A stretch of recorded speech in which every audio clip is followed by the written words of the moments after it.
In today's economy, more people than ever are looking to buy and sell businesses. But how do you do it? Welcome to the Deal Board, presented by Transworld Business Advisors. Straight talk about real deals and real people. Listen to stories, interviews, and expert advice to help your business sale, merger, or acquisition process. Now, here are your business exit experts, Andy and Jessica. Hey, welcome everybody. And I'm not even going to say welcome back. I'm going to say welcome to 2019 or near to it. This is going to be a great show. We are going to talk about goal setting. We're going to be talking about buying a business. We're going to be talking about this is one of the busiest times of year for this kind of activity for us. And we have some great guests on today. Jessica, I mean, everybody has their New Year's resolution, right? Oh, yeah. And especially, I think, as entrepreneurs and business people, most of our time is spent setting goals. So New Year's is a natural reset, but I'm sure people have goals and goal setting all year round. And I know one of our guests you interviewed talks extensively on that today. Yeah, Jim Tatem from, he's had such a big career at United Franchise Group, Sinorama, as president of Sinorama, now opening his own Transworld franchise. He is just such an inspirational speaker. It is gold. You have to listen to this interview. And, if you thought you were setting goals, you probably were doing it wrong, or at least not doing it like JT does it. So it's certainly a great listen, and get a notepad and paper out, because that's one of the things you need to do. One of the W's of goal setting, which he'll go over. So it's a great interview. Right. And JT is honestly one of my favorite people to listen to speak. And every time we go to a conference, I'm very, very excited for his workshop or his keynote, because he's so inspiring to listen to, like you said. And then we also have Bob House, who's the president of BizBuySell, on the show, talking about what kind of activity goes on during the new year and what we can expect in 2019 related to business sales. Yeah, that's going to be a great conversation as well. So, Bob has been a longtime partner and friend at Transworld, and BizBuySell is the largest marketplace for advertising businesses for sale. And we always recommend our buyers go there and check it out and give us a call with anything they see. So it's a great resource out there in the world. And Bob is certainly a great guy to talk to. Yeah. And we talk a little bit about it. It's always surprising, but people ask me, do we have any seasonality in buying and selling businesses? And I say, not too much, but the beginning of the year is by far the busiest with buyer inquiries. And the reason is because change of career or find a new job is in the top 10 resolutions every year. And that kind of ripples into buying a business as well. Yeah, I would gather to say that losing weight or something like that is number one. Oh, yeah. Yeah. Well, so according to Inc. magazine last year, number one was diet or eat healthier. Exercise more was number two. Lose weight was number three. So actually the top three resolutions were weight related. But find another job or a new career was number 8 on that top 10 list. Yeah, we certainly hear from people at the beginning of the year. And, even if they just have downtime, right? So people are home, they're with their family, they're kind of talking about, their goals for the year or goals in their life. And, they can't help but go online and say, you know what, it's time for me to do something on my own. And it's certainly a great time to think about it. And it's certainly a good time to get in there. And if you're out there in the world and you're thinking about selling your business, this is the time to be on the market. So there's still time to kind of get in during the first, quote unquote, few weeks of the year and get your business on the market too. Right. So we have a great show ahead. Those 2 great interviews. We also have a great listing of the week and deal of the week to go over. So hopefully this is a great start to your year, and it'll be helpful for you to set your goals for the next few months moving forward. Here's to the new year. Let's hear it. Transworld Business Advisors is the world's largest business brokerage and mergers and acquisitions firm, with over 500 brokers in nearly 200 offices worldwide. Transworld's team handles thousands of business sales every year. To be connected with a qualified business broker or learn more about the buying and selling process, visit tworld.com/the deal board or call 888-719-9098. Hey, welcome back, everybody. And we have a very special guest today.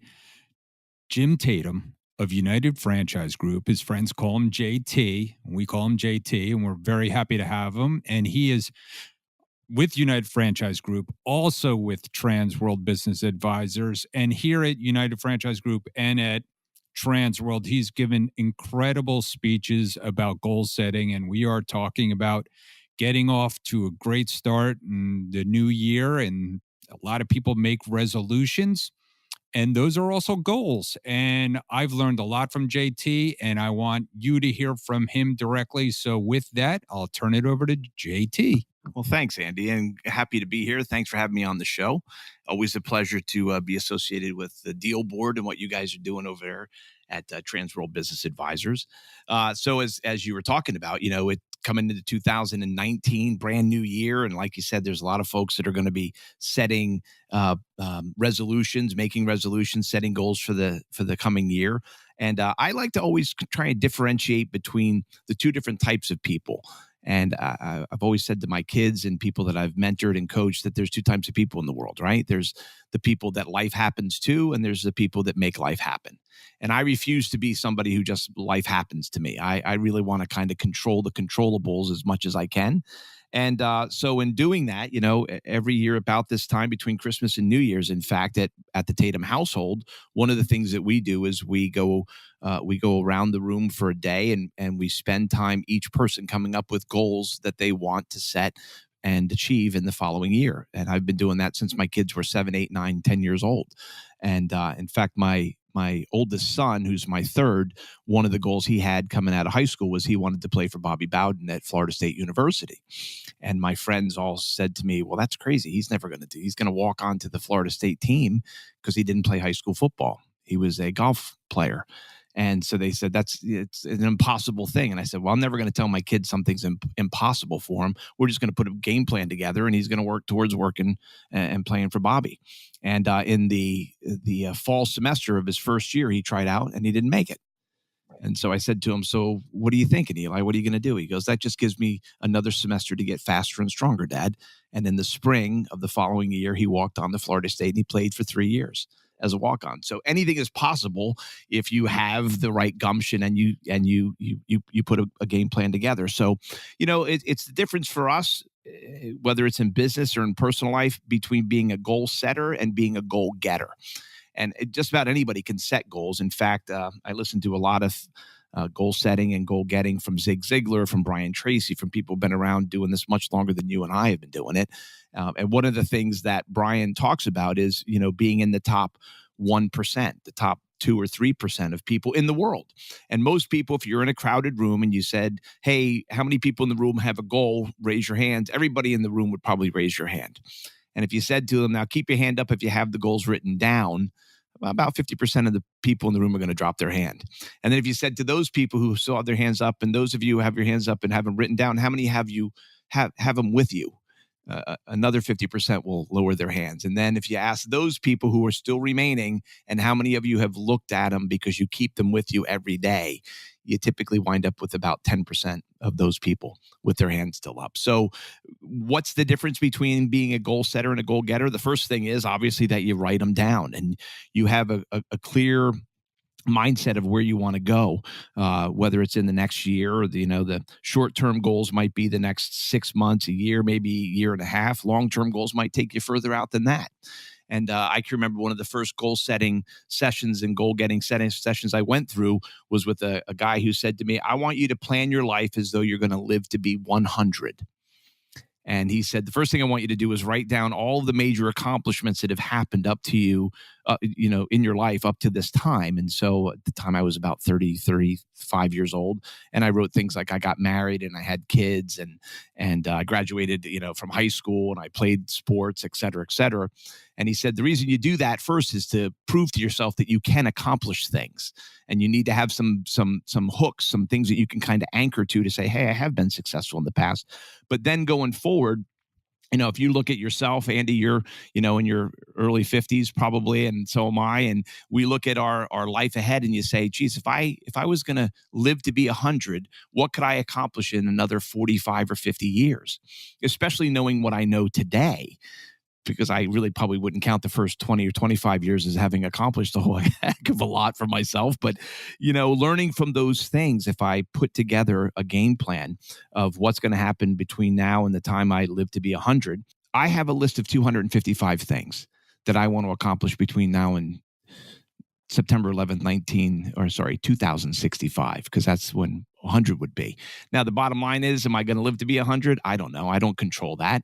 But what I do control are certain things that would put me in a position to be 100 if I did everything correctly. And the things that are in control are things like my health and what I choose to eat and how I choose to take care of myself. And do I get enough rest? And how much stress do I allow into my life, et cetera, et cetera. So one of the first things I'd give your listeners today is, hey, take out a blank sheet of paper and just write out the things that you've accomplished up till today, and then make a list of things that you'd like to accomplish over the course of the next 30, 40, 50 years, however many years you'd have left between now and reaching 100.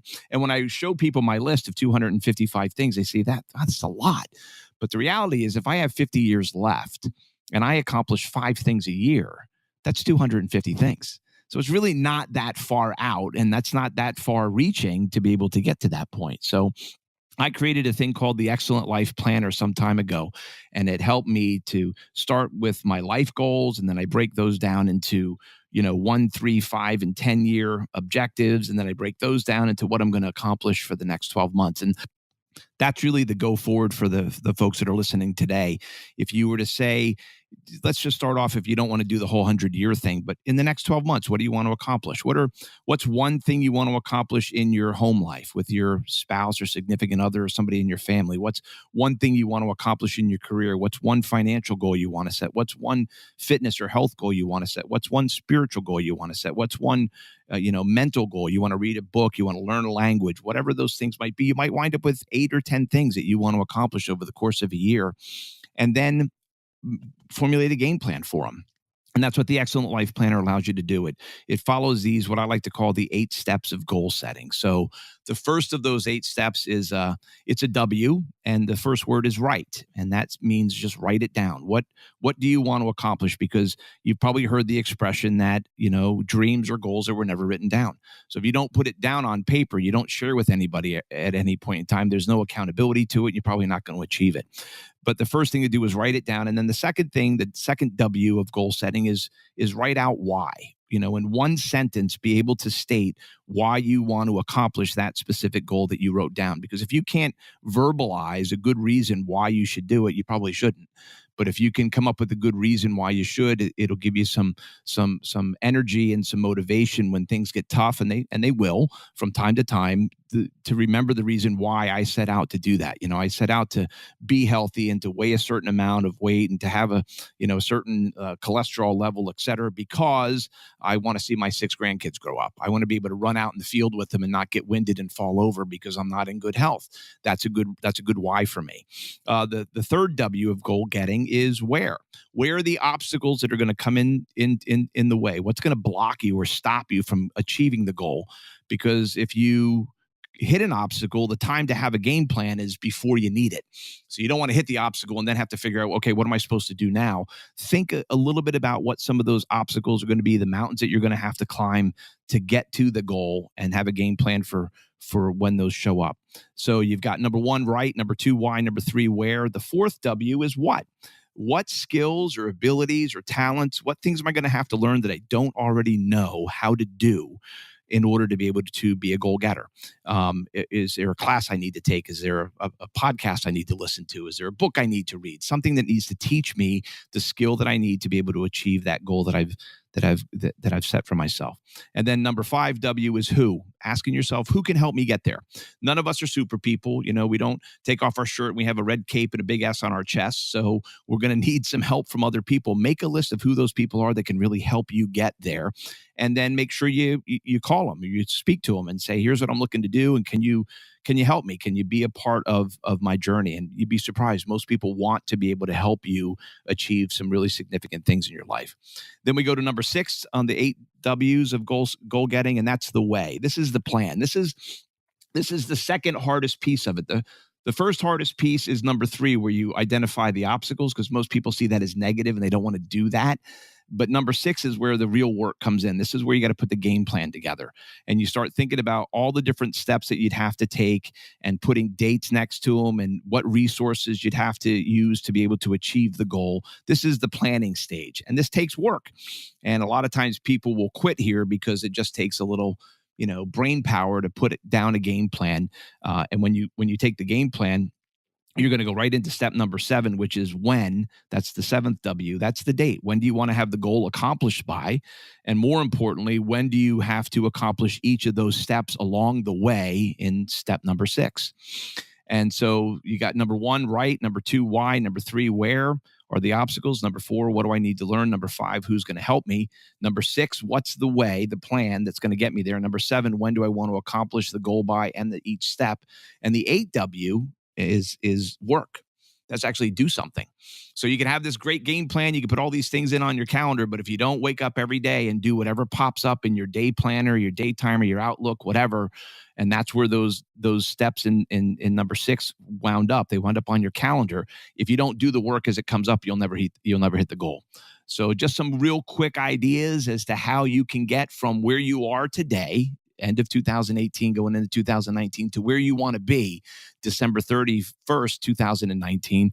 You follow the 8 steps of the 8 W's of goal getting, and you got a really good shot at being able to accomplish some pretty cool things in 2019 and beyond. Wow, JT, that was amazing. That's why I love hearing you speak, and I am looking forward to making my goals for 2019. I hope everybody out there is equally as motivated to go out there and put down their 8 W's and have their excellent life planner and get it together and go out there and be really successful.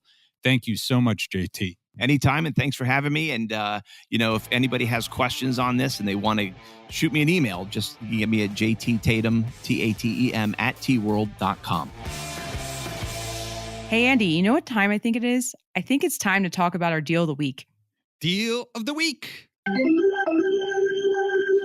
And we're back with Deal of the Week. And this week we have Marty Fishman, and he is going to talk about a very interesting deal. And, we talk a lot about time kills all deals, or at least tries to kill all deals. And this is a case in point of a good business, a great business that Marty was handling. And it just took a long time for the seller and eventually the buyer to come together. But Marty has a tale of a little bit of almost woe, but we got the deal done, and that's what Transworld's really good at. And this is about a bus tour business. So here's Marty. Thanks, Andy. Yeah, this is a 40-year-old established bus transportation tour business. When I took the listing, we listed it at $850,000, making $200,000 a year, including a couple $100,000 worth of equipment. And when I took the listing, I got it pre-approved for lender financing. I got some interest in the business from some buyers that were in the space already, and I found one from out of the country that wanted a platform in South Florida. So when we first started talking about the opportunity, we had it and got it to a letter of intent and a contract at $300,000 with a couple $100,000 worth of equipment. Time went on. The seller's books and records were messy. The seller had some health issues.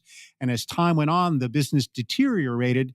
And the buyer found that the seller's neglect of the equipment made him a little bit less interested in the opportunity. But as a broker, I kept both parties involved, and the value of the business, actually, the buyer actually canceled the deal and went away for a couple weeks. And with me contacting both parties and trying to get them back to the table, we did get them back to the table. The buyer said, look, I'm not interested in your equipment. And of course, the business is no longer qualifying for lender financing because the conditions of the financials. But what we originally took at an $850,000 listing, we were able to get the seller something. He was able to actually sell his equipment outside of the transaction, but we were able to get him $58,000 for his goodwill because of the deterioration of his business. Well, that's a great case study, and time kills all deals. And if you're a seller and you're a baby boomer and time is ticking away, it is certainly time for you to take a look at it's maybe time to sell your business, and planning is key, and getting it done before assets and before your financials deteriorate. Thank you so much, Marty, for coming on today. Thank you, Andy. Welcome back, everybody. And today, as you know, we're talking about New Year's and planning and resolutions and all that good stuff. And as Andy and I mentioned, one of the biggest New Year's resolutions every year is change of career or looking for a new job. So exploring that, today we have with us Bob House, who's the president of the Business for Sale division at CoStar Group, which includes BizBuySell and BizQuest, which we talk a lot about on the show. So Bob, welcome to the show. Thanks for being part of it today. My pleasure. Thanks for having me. So let's just kick it off. Why don't you tell the listeners a little bit, for those who are not familiar with BizBuySell and BizQuest, what do the websites do and how are they helpful in searching for a business for sale? Sure. Yeah, well, BizBuySell and BizQuest are the top two business opportunity websites in North America. We have the most listings and traffic. So it's a very large selection of inventory that you can search and find a business to buy. We're just a marketplace, so we're a platform to search for these opportunities online and provide a bunch of tools that allow buyers to filter and hone their search for the type of business they're looking for. Great. And BizBuySell, BizQuest, you guys have been such a great partner to Transworld and, really drive a lot of traffic to our listings, but also give us a lot of advice. So now I'm going to turn that back onto you is, if someone out there is listening to the show and they are part of that demographic that they're looking for a change of career and they're looking to buy a business for the first time, what kind of advice would you give them and how to start and manage their search? Sure. I think it starts with assessing and knowing yourself, assessing your skills, your interests, the type of work that you would be happiest and most successful doing. That is the foundation of your search. And from there, you probably want to understand your financial situation and be prepared to qualify yourself from both a financial and a skill standpoint to business owners who will value both your financial capabilities as well as your skills and your fit with ensuring their business will be successful going forward. It's free to search on our website, so I always encourage buyers to explore, check out a number of different types of businesses to help hone what your best fit is. It's free to search, so you can look through the inventory and contact the brokers that are representing those businesses and go see them. It's important to remember that you don't buy the first house you look at or marry the first person you date. So the same applies to buying a business. Very true. Yeah, exactly. I think, last couple of pieces of advice is, determine what you can bring to that business that the current owner isn't capitalizing on. This is your value add and where you're going to, and you won't pay for that necessarily, as these businesses are valued off of kind of their past performance and the revenue and profit that they generate. So what are you going to bring to it? And then finally, you got to do your research and do due diligence to make sure that you found an opportunity that provides the cash flow and the growth opportunity that you need. Because at the end of the day, this is not just a lifestyle. This has got to provide a living and provide a return on your investment ultimately, so that one day when you sell, you can capitalize on that. Yeah, all great pieces of advice, really doing the research, and we call it window shopping, right? It's okay to window shop, especially if it's your first search. You might not know exactly what you're looking for, and there's no harm in looking, and like you said, do due diligence on the seller side and also on yourself of, what's the growth opportunity you're going to bring to it and how can you make the business excel? So almost kind of developing a sales plan for yourself too, moving forward. And talking about sales plan, tell us a little bit about trends in the industries right now and what you guys are seeing on BizBuySell. I mean, we've seen a seller's market for the last few years. Is that what you guys are seeing from the competitive reports you produce and the traffic to the site, or what do you expect for 2019? Yeah, that's a great question. We do track this information through our insight reports, which you can find on our website or by Googling BizBuySell Insight Report. And it shows trends in transactions and the sizes of these businesses that are selling and the number selling and kind of the sales prices and all the multiples. And I mean, it's been a very active marketplace in the last couple of years, and this year's no exception. And things have continued to accelerate. Lots of baby boomers are looking to exit, and so there's a great supply of businesses on the marketplace. And because they've been performing well and fetching, we're generating more cash flow, they're fetching higher prices, and that's giving buyers, confidence to act, particularly with still relatively low interest rates and access to capital that's available. So, we expect a continuation of that trend. We haven't seen any signs yet that it's starting to slow down. It's interesting you say seller's market or buyer's market. We recently surveyed both owners and brokers, and we get a pretty balanced response when we ask that question. Do you think it's a buyer's or a seller's market? Owners tend to skew a little bit towards the owner. They believe it's a seller's market, and the brokers that we survey think it might be a slight buyer's market, but they're pretty close to even.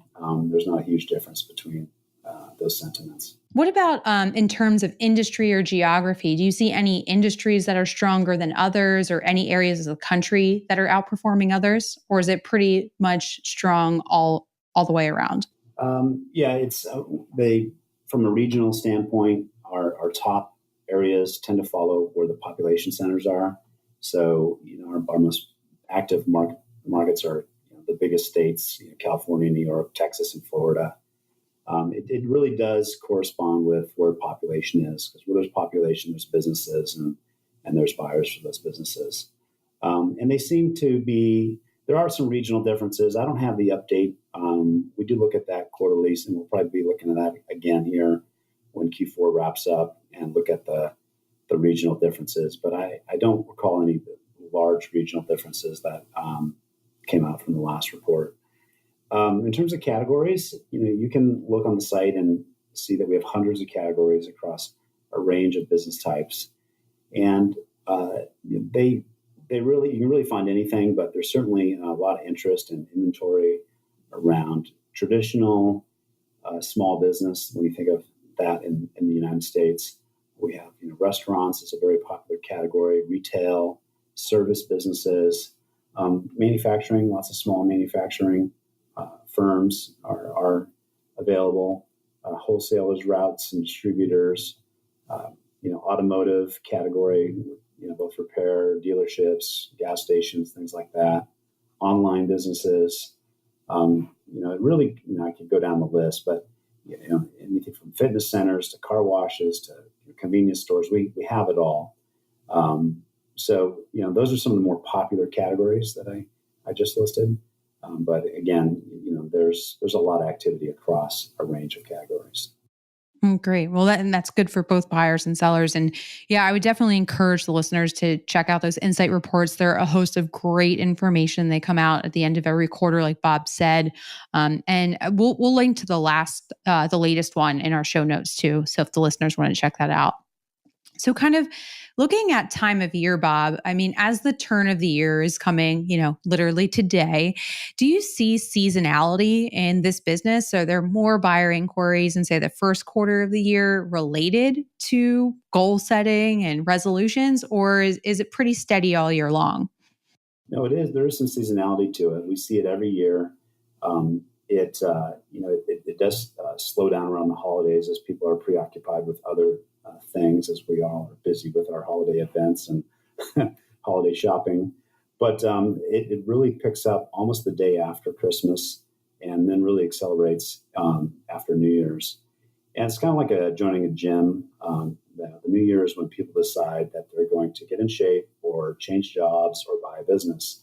And so we do see a lot of interest and activity in the first few months of the year. The first quarter is very strong. And it's generally strong through the first half of the year until kids get out of school, and then we see a little bit lower activity in kind of July and August as people are off on their summer vacations and kids are out of school, and then it picks back up once school starts back up in August, And then we see it really strong through, another surge, if you will, or a lot of activity that runs through September, October into mid-November. And then, of course, again, with the holidays, Thanksgiving and through Christmas, it tends to be, starts to wind down a bit. So, yeah, there's definite seasonality and a definite, there's a lot of interest around the beginning of the year. Yeah. So, and that's, similar to what we see on our side as brokers. And, I read recently there's a new thing called the Labor Day resolution or back to school resolution, which might be for that like kick up in September once everybody's refocused and kids are back in school. But definitely the beginning of the year is such a busy time and important that we tell our sellers, if you're going to sell your business, you want to be in the market on the first quarter of the year. So before we wrap up, related to that point, Bob, we talked a lot about buyers and data and stats. If you did give sellers or people listing their business for sale any advice, what are some key pieces of advice you'd give them? Well, first thing I guess I caveat this with is we're not the professionals here. We don't get involved in the deals, although there's sometimes confusion with our websites. We're not brokers, and brokers are our customers and advertise their inventory on our platform. So with that said, Transworld and other brokerage firms are really the experts here, but we do have experience in this industry, and I think the general advice we give sellers is, one, try to plan it in advance if you can, 1 to 2 years ideally, so you have time to really understand your business value and the drivers of it, and that you have time to maybe work on those drivers to improve your business value. Other things that you need to do when you go to sell is make sure you've documented all your processes, you've locked in key suppliers and employees and customers if possible, and empower your employees and have in place a strong management team that'll let you start to step back, which is what you're going to have to do if you're able to sell your business. You're going to have to transfer it to another owner, and they're going to want to have confidence that you are not the business and that you can transfer that asset. So, there's a lot of work in terms of getting your financials in order and the business in kind of show shape, if you will. A decent curb appeal when you get to that point of having buyers who want to, come in and see the operation. And then, of course, having the right advisors on hand is key. That includes, not only your accountant and attorney, but a broker who can represent your interests and market your business while you focus on running it and keeping the value high. So those are some kind of general thoughts on what we think sellers should be thinking about when they as they prepare to exit. Great advice. And yeah, I would echo very similar thoughts if someone were to ask me. And, the right advisors are key and the right marketing is key. One thing I've learned a lot about from you is how the right marketing can drive more buyer inquiries to your listing and better buyer inquiries. So partnering with the right advisor to help with that marketing strategy is very key, whether that's Transworld or someone else. Absolutely. Well, yes. We see a big difference in how well an opportunity is represented and the response that it gets. So you want to make sure that you are well represented in your listing. Well, Bob, thank you so much for joining me today. If anybody has any further questions about BizBuySell or BizQuest, we are going to drop those links down into our show notes, as well as a link to the last insight report for some stats in the market. But Bob, Happy New Year, and thank you for being on the show again. Happy New Year to you. Thanks for having me. Hey, Jessica, you know what time it is? Money time? Almost. It's time for Listing of the Week. Hey there, everybody. Today, joining us for our Listing of the Week for our New Year's show is Mike Berry from our Indiana office. Mike, thank you so much for joining us on the show and welcome. Thanks, Jessica. I appreciate being on your show. Great. Well, so Mike has a listing to share with us, and it's a winery. Mike, I'll let you tell us a little bit about this listing that you have available for sale. Yeah, this is a wonderful winery in the state of Indiana, and it doesn't get much better than this as far as the state of Indiana's wines go, although I would say Midwest is probably in the same concern, but this is a business that's been around for about 10 years. They bring in California grapes to do California red wines, which is pretty rare here in Indiana and the Midwest.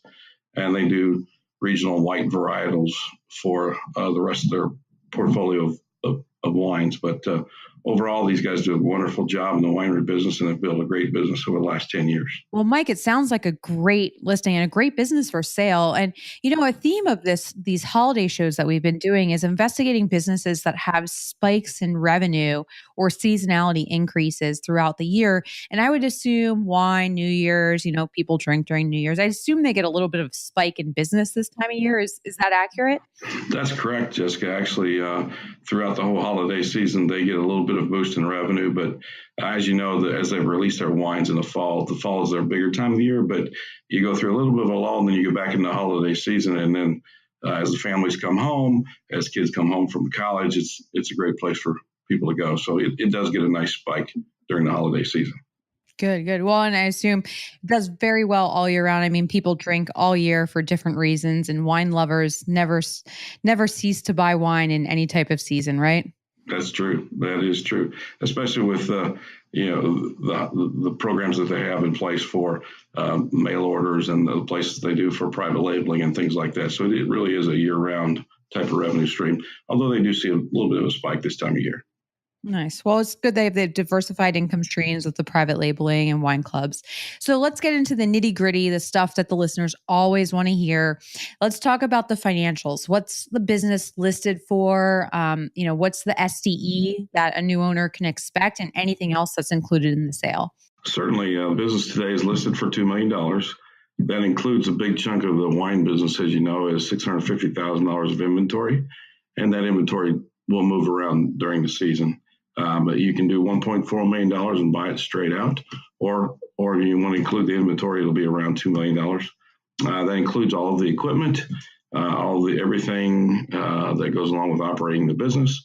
But the property and the land, a 20-acre tract along I-80, by the way, is going to be $1 million additional price. So it's along with that, the owners are actually willing to toss in 4 to 6 weeks of training and transition as any business, and certainly willing to sign a non-compete as well. Sounds like a good deal. And what would the SDE number be on this, or what could a new owner expect to cash flow? Oh, that's a great question. As of last year, the SDE on this was around $800,000. We're expecting in 18 that this is going to be around $900,000 of SDE, which is roughly 28 to 30%, depending on where the top line comes in, which, as you know, Jessica, is a pretty good earning and cash flowing business. Yeah, very good at earning and cash flowing business, especially in that industry. So it sounds like a really great opportunity. If anybody wants to learn more about this business, Mike, how can they get in touch with you? Oh, that's wonderful. Mike Berry at Transworld of Indiana. One of the places you can get a hold of me is my email is mike.berry@tworld.com, or please call the office here as well, 317-564-4777. All right, great. And we'll put those in the show notes for the listeners, as well as a link to the business listing. Thank you again so much, Mike, for joining us today and sharing this winery with us. Thanks, Jessica. I appreciate the opportunity, and happy holidays to you and your family as well. Happy holidays. Thanks for tuning into our show today. If you like the podcast, don't forget to subscribe through your favorite podcasting app and leave us a review. If you have questions or suggestions for the show, visit us at tworld/thedealboard or email us at thedealboard@tworld.com.